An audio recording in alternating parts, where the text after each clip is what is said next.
Delbert Mann. Uh, Delbert was the kind of person, I met him through another director. I've forgotten that wonderful director's name. It's in my book, but he was a wonderful director, and he told Delbert Mann about me.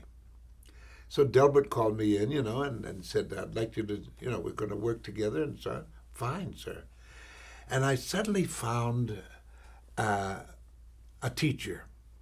This man came from North Carolina, and he was part of a most wonderful group of people and writers, directors and stuff. But Delbert Mann was a teacher, and without really, what was I saying? How could I put it? Without really mentioning it, he was teaching you at the same time that he was directing you. And you never felt it.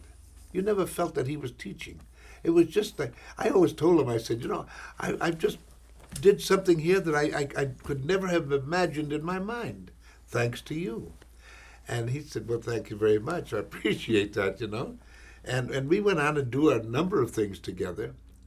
And I remember when we did Marty together as a motion picture, I said, well, here we are back again, except that we got the big screen. He said, yep. And it was his very first picture. It all happened. I was making a picture called Veracruz down in Mexico with Gary Cooper and Burt Lancaster and all.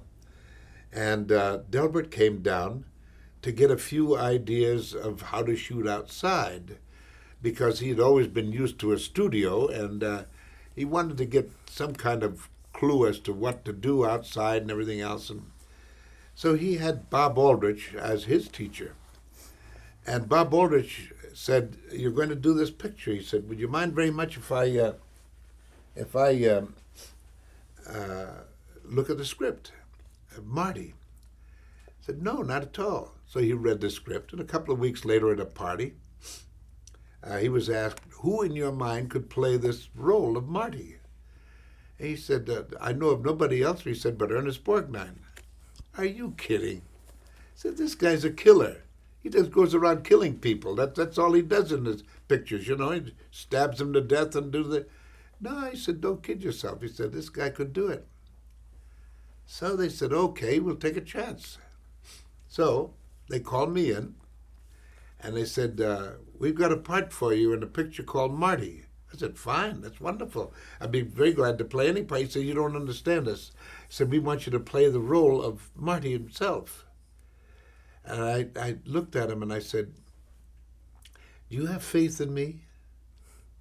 He said, well, I wouldn't ask you if I didn't. I said, then I'll give you 120%. Thank you very much. I said, okay. So now when you're making this picture, I left to go right up to Lone Pine, California, where we were making then Bad Day at Black Rock with Spencer Tracy. And they said, Delbert Mann and Patty Chayefsky are going to come up and have you read for them. Okay, fine. You read. Good.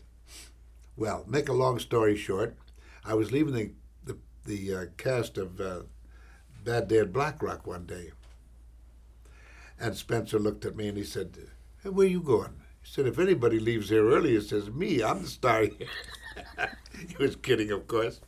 And I told him, I said I had to go down and read. Read?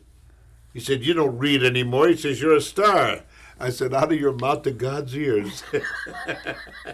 What's it all about? So I told him the story, and he said, gee, it sounds pretty good. By golly, that's all right.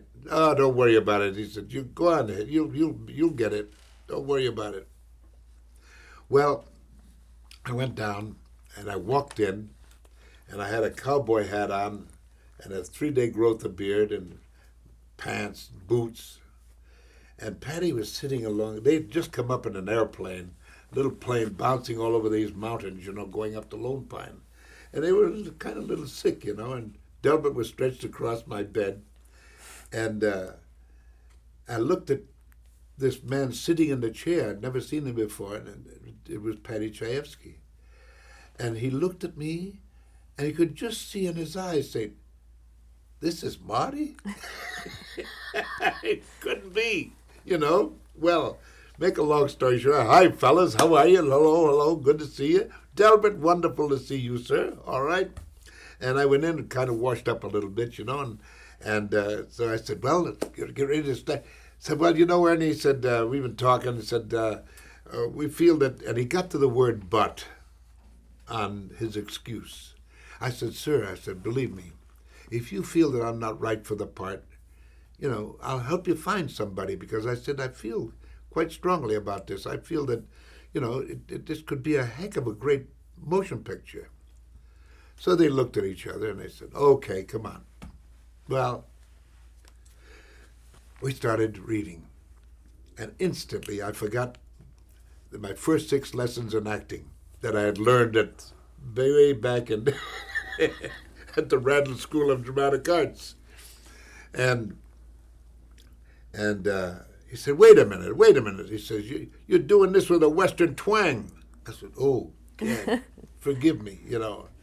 So I went over, threw my hat down, took my boots off, and rolled up my sleeves and everything else. And I said, okay, let's get going. Let's start. So we started out. And now Patty's reading all the other parts, my mother and everything else. And I'm reading Marty. And we got to the part where he says, why don't you put on the blue suit or the gray suit and go down? There's a lot of tomatoes, you know, and that.